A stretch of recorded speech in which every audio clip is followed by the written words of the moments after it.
जीवन का सबसे कीमती धन क्या होता है? एक शिष्य ने अपने गुरु से सवाल किया।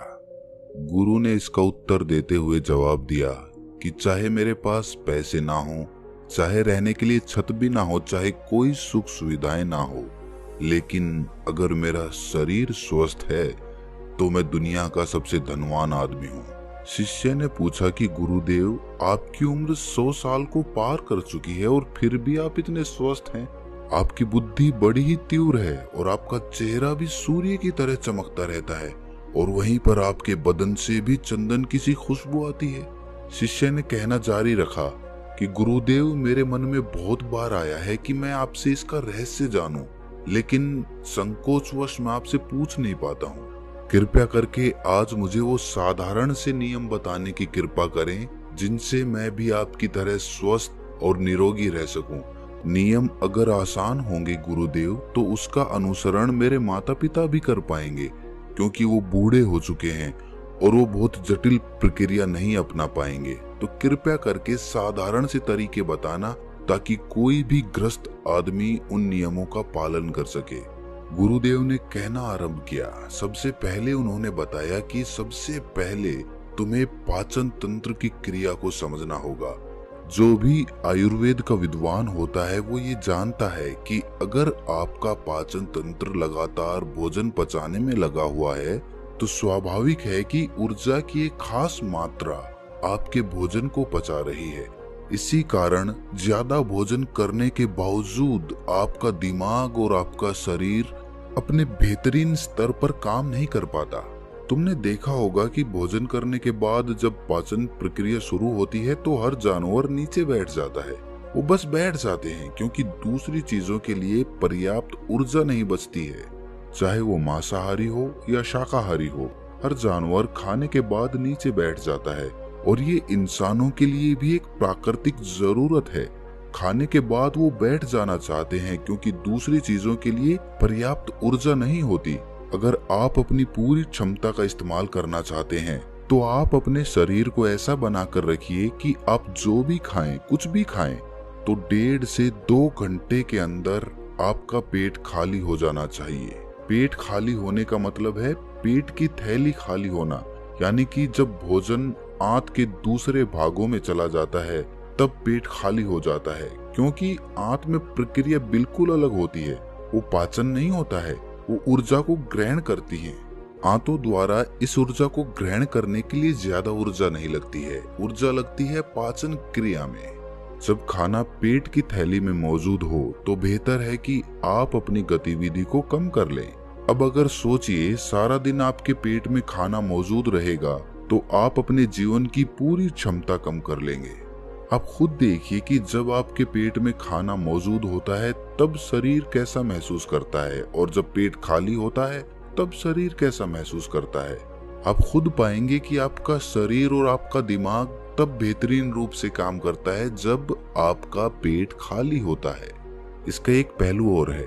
देखिए, हम सब जानते हैं कि हमारा शरीर हर समय नई कोशिकाएं बनाता रहता है और पुरानी कोशिकाएं खत्म करता रहता है, जिससे हमारे शरीर का शुद्धिकरण होता रहता है। लेकिन जब भोजन हमारे पेट में होता है, यानी कि हमारा पेट जब खाली नहीं होता, तो ये शुद्धिकरण 80% कम हो जाता है।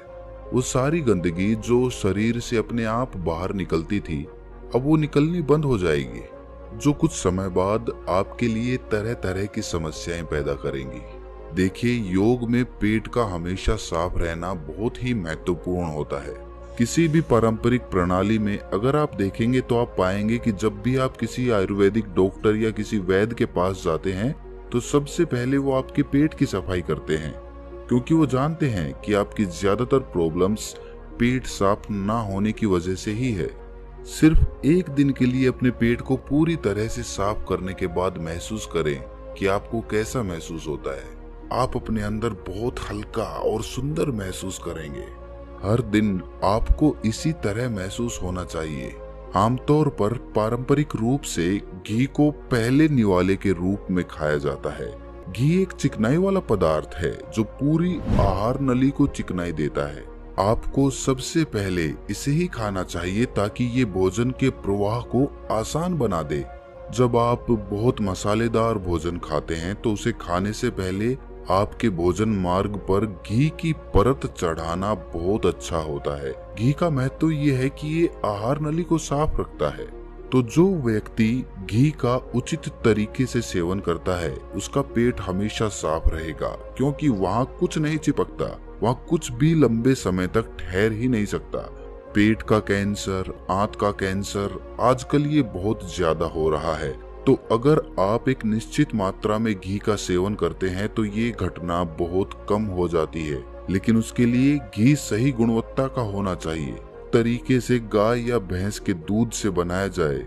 अगर घी को उचित तरीके से गाय या भैंस के दूध से बनाया जाए तो इसके कई महत्वपूर्ण फायदे होते हैं। शिष्य ने सवाल पूछा कि गुरुदेव, पाचन क्रिया तो मैं कुछ कुछ समझ गया हूँ, लेकिन आप ये बताएं कि आपकी तरह सूर्य जैसा तेज पाने के लिए, चमकता हुआ चेहरा प्राप्त करने के लिए क्या प्रक्रिया अपनानी चाहिए।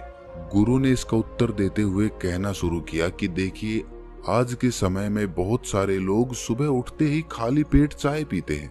चमकता हुआ तेजस्वी मुख पाने के लिए हमें कुछ प्रक्रिया नहीं अपनानी, हमें बस अपनी दिनचर्या सही करनी है, अपना खान पान सुधारना है।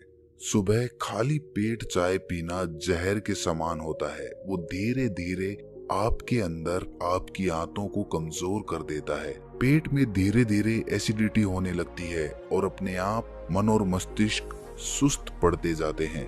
सुबह उठते ही तुम्हें तांबे, चांदी या मिट्टी के बर्तन में रखा हुआ पानी पीना चाहिए, लेकिन चांदी और मिट्टी की तासीर ठंडी होती है, इसीलिए कफ, अस्थमा या दमा जैसे रोगी इसका उपयोग ना करें। रात में आपने चांदी, तांबे या मिट्टी के बर्तन में पानी रख दिया और सुबह खाली पेट बिना दातुन किए हुए उसे पी लिया। शिष्य ने सवाल किया कि गुरुदेव, बिना दातुन किए हुए अगर हम वो पानी पिएंगे तो हमारा बासी थूक हमारे अंदर ही चला जाएगा। गुरु ने उसे बताया कि वो तो अच्छी बात है, क्योंकि बासी थूक औषधि के समान होता है। गुरु ने चेतावनी दी कि देखिए, जिन लोगों को अल्सर, टीबी या निमोनिया है उन्हें खाली पेट पानी नहीं पीना है। तांबे के बर्तन में रात में रखे हुए पानी में उसके संस्कार मिल जाते हैं, तांबे के गुण उस पानी में आ जाते हैं और वो तांबा हमारे शरीर में जाकर बहुत से लाभकारी फायदे करता है। गुरु ने चेतावनी दी कि अगर मजबूरी ना हो तो प्लास्टिक की बोतल में कभी पानी मत पीना, क्योंकि प्लास्टिक की एक ऐसी संरचना होती है, जब वो गर्म तापमान पर आता है तो प्लास्टिक धीरे धीरे पिघलना शुरू हो जाता है, और जब वो बहुत बारीक स्तर पे पिघलता है तो उसके कण उस पानी में मिल जाते हैं, जो हमारे शरीर में जाकर कैंसर का कारण बन सकते हैं। देखिए, ये पानी पीने के बाद, अपना पेट अच्छे से खाली करने के बाद आप आंवला और सब्जियों का रस पी सकते हैं। आप पीने में कुछ लोगों को थोड़ा कड़वा लग सकता है, लेकिन जहाँ पर शरीर को इतने सारे फायदे हो रहे हों वहाँ पर थोड़ा कड़वापन तो बर्दाश्त किया जा सकता है। गुरु ने बताया कि ये भी सच्चाई है कि हर दिन एक जैसा खाना नहीं खाया जा सकता। तो जिस दिन तुम आंवला और सब्जियों का जूस ना पी सको, रस ना पी सको, उस दिन आपको दही खाना चाहिए। दही बहुत ही बेहतरीन आयुर्वेदिक औषधि के रूप में इस्तेमाल हो सकता है। अगर उसको सही से इस्तेमाल किया जाए तो हमारे शरीर में बहुत सारी बीमारियों को वो जड़ से खत्म कर सकता है। दही की एक पर्याप्त मात्रा लेकर उसमें गुड़ या शक्कर का या मिश्री का मिश्रण जरूर कर लें, ताकि आपको वो दही खट्टा ना लगे। अगर दही में गुड़ मिलाते हैं तो गुड़ बहुत ज्यादा नया नहीं होना चाहिए। गुड़ जितना ज्यादा पुराना होगा उतना ही लाभकारी होगा। और दही को थोड़ा पतला कर लें, थोड़ा पानी डाल लें, फिर चम्मच से आप उसे ऊपर नीचे करेंगे तो वो पतला हो जाएगा। पतला होने के बाद वो आसानी से हमारे शरीर में जा सकता है और उसको पचने में भी ज्यादा ऊर्जा शरीर को नहीं लगानी पड़ती। आयुर्वेद के गणित के हिसाब से अगर आप सुबह इन प्रक्रियाओं का पालन करते हैं तो आपके चेहरे का ओज बढ़ने लगेगा, उस पे चमक आने लगेगी, आप ओजस्वी नजर आओगे। जल्द ही लोग आपको बोलना शुरू कर देंगे कि भाई आपकी उम्र इतनी ज्यादा हो गई लेकिन आप लगते नहीं हो इतने उम्र के। सन्यासियों और ऋषि मुनियों जैसा तेज पाने के लिए ध्यान, और आयुर्वेद के नियम के हिसाब से खान पान, ये 2 चीजें सबसे ज्यादा जरूरी होती हैं। अगर ग्रस्त आदमी भी इन नियमों का पालन करता है तो वो भी सन्यासियों जैसा ओजस्वी और तेजस्वी हो सकता है। शिष्य ने आखिरी प्रश्न किया कि गुरुदेव, मुझे ये 2 नियम तो अच्छे से समझ में आ गए हैं। पहला नियम, अपने पेट को खाली रखेंगे तो हर बीमारी से मुक्त रहेंगे। दूसरा नियम कि हम अपने चेहरे पर ओज और तेज कैसे प्रकट कर सकते हैं। बस एक आखिरी समस्या का समाधान और करवाना है। मैं आपसे पूछना चाहता हूँ कि जैसे जैसे आदमी की उम्र बढ़ती है तो उसके आंखों की और उसकी दिमाग की क्षमता कम होती जाती है, तो उस क्षमता को बरकरार बनाए रखने के लिए किन नियमों का पालन करें या फिर क्या खान पान अपने दैनिक जीवन में अपनाएं? गुरु ने खुद की तरफ इशारा करते हुए कहा कि जैसे जैसे उम्र बढ़ेगी वैसे वैसे बुद्धिमान होते जाओगे। बस मैं जो नियम बता रहा हूँ उनको ध्यान से सुन लो। सुन लोगे तो सारी समस्याएं हल हो जाएंगी। सबसे पहले सफेद कद्दू के औषधीय गुणों के बारे में जानो। आयुर्वेद के गणित के हिसाब से सफेद कद्दू का जूस कैंसर को मिटाता है और साथ ही दिमाग की तीक्ष्णता को बढ़ाता है।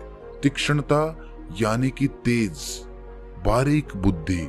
लेकिन ये समझ लेना कि सफेद कद्दू का जूस ठंडा होता है, इसीलिए अस्थमा और जिनको सर्दी जल्दी पकड़ लेती हो ऐसे लोगों को सफेद कद्दू के जूस का सेवन नहीं करना है। दिमाग और आंखों को तेज करने के लिए जो अगला नुस्खा मैं बता रहा हूँ वो हर कोई कर सकता है, बल्कि हर किसी को करना चाहिए। 5 देसी बादाम की गिरी, जो छोटी वाली होती है क्योंकि वही देसी होती है। बड़ी वाली में इतने गुण नहीं होते हैं जितना छोटी वाली गिरी में होते हैं। 5 वैसी छोटी गिरी और 1 अखरोट रात को पानी में भिगो दो। सुबह उनके छिलके उतारो और उन्हें किसी पत्थर के खरल में, याद रखना पत्थर का खरल, किसी ऐसे वैसे बर्तन में नहीं, क्योंकि इससे उसकी गुणवत्ता खत्म हो जाती है। उस पत्थर में ये डालने के बाद उसे मथना शुरू करो। धीरे धीरे जब आप उसे पीसेंगे तो वो बारीक होने लगेगा और उसके बाद उसमें दूध डालना शुरू करो। ऊपर से दूध गाय का रहेगा, वो सबसे ज्यादा बेहतरीन रहेगा दिमाग के लिए। इस्तेमाल करने को भैंस का या बकरी का भी कर सकते हैं, लेकिन गाय का दूध सबसे ज्यादा महत्वपूर्ण हो जाता है जब दिमागी समस्याओं के बारे में बात आती है। तो अब उस बादाम और अखरोट को उस दूध के साथ पीसना शुरू करो। धीरे धीरे जितना आप पीसेंगे उतनी ही उसकी गुणवत्ता बढ़ती जाएगी। अब कुछ लोगों को लग रहा होगा कि दूध के साथ हम बादाम यूं ही खा ले तो, या फिर पत्थर के खरल में पीसने की बजाय उसे मिक्सी में पीस लें तो मैं बताता चलूं कि पत्थर के खरल में उसे पीसने के बाद उसकी गुणवत्ता 100 गुना ज्यादा बढ़ जाती है। अच्छे से गाय के दूध में पीसने के बाद जब आप इसका सेवन करेंगे तो आपकी आंखें और आपका दिमाग, इनके लिए ये बहुत ही लाभकारी रहेगा। जिन लोगों को भूलने की समस्याएं होती हैं, जो छोटी छोटी चीज रख के भूल जाते हैं, जो लोग दिमागी रूप से परेशान रहते हैं, तनाव बना रहता है, चीजों के बारे में ज्यादा सोचते रहते हैं, ऐसे लोगों के लिए ये एक ठंडाई का काम करेगा। उनके दिमाग में एक ठंडक पहुंचाएगा जिससे उनका दिमाग अपने बेहतरीन स्तर पर काम कर पाएगा। शिष्य ने ये नियम अच्छे से कंठस्थ कर लिए और उसके बाद घर जाने के लिए अपने गुरु से आज्ञा मांगी। शिष्य अपने गुरु से आशीर्वाद लेकर अपने घर की तरफ प्रस्थान कर गया। तो दोस्तों, कैसा लगा ये ज्ञान आपको कमेंट सेक्शन में जरूर बताना, और फिर भी आपको कोई सवाल हो तो वो कमेंट्स में जरूर पूछना, क्योंकि आपके सवाल ही हमें सोचने पर मजबूर करते हैं। तो मिलते हैं किसी अगली वीडियो में।